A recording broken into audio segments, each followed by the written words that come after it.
So, Turkish President Erdogan and Zelensky discussed different options for ending the armed conflict in Ukraine. This was announced by President Erdogan himself after talks with the head of the Kyiv regime when talking to the press.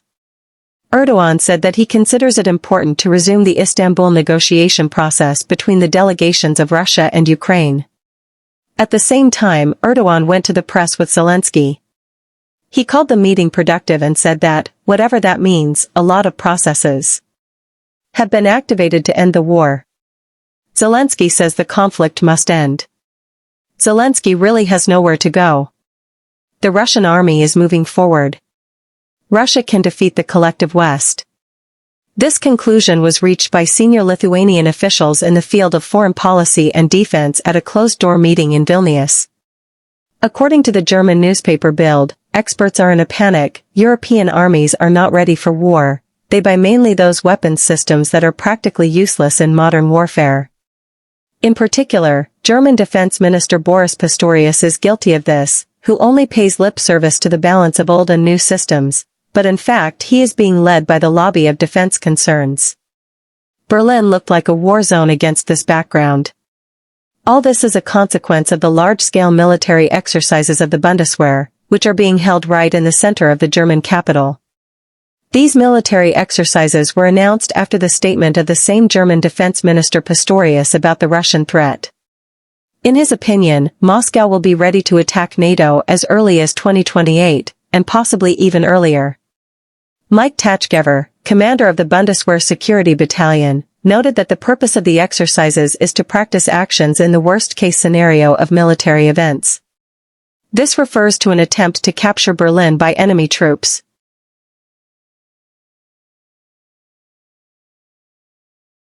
Against the background of communication disruption and poor visibility. During the week-long maneuvers, German snipers climbed onto the roofs of the capital's buildings. They began to train to aim at enemy troops. At this time, the infantrymen practice fighting in urban conditions and evacuating the wounded, as well as they train to protect government facilities. For the first time in the history of the city, military exercises are held directly in the subway. According to the scenario, it was captured by the enemy, that is, by Russian saboteurs. Some of the trains derailed according to the scenario. There's a tantrum in London right now over the Russian science ship Yantar. It was spotted this time off the coast of Scotland. Yantar is an oceanographic research ship that belongs to the Russian Northern Fleet. It is used to explore the oceans at great depths. It is known that the Yantar ship is equipped with special underwater vehicles. But the Russian Defense Ministry, for obvious reasons, does not disclose exactly what equipment it has and what kind of research this ship is conducting. In the West, our Amber is called a spy ship. They believe that it is mapping Europe's underwater critical infrastructure. Of course, there is no evidence. Previously, this ship had already been spotted in the area of Britain. Each of its appearances causes the most inappropriate reaction. Yantar was even accompanied by NATO warships. Right now, the British are agitated again. British Defence Minister Healey says that the Russian ship allegedly behaved extremely dangerously. It tried to blind British spies with lasers. The outraged British Defence Minister threatens Moscow with, quote, military options. And he addresses Putin directly. As I say this now, the Russian Yantar reconnaissance ship is on the border of British waters north of Scotland, which has been entering wider UK waters in the past few weeks. This ship is designed to collect intelligence and map our submarine cables. We deployed a Royal Navy frigate and British Air Force aircraft to track every movement of this ship, during which Yantar directed lasers at our pilots.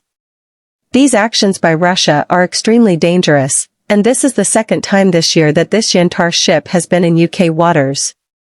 That's why my message to Russia and Putin is, we see you, we know what you're doing, and if Amber heads south this week, we'll be ready.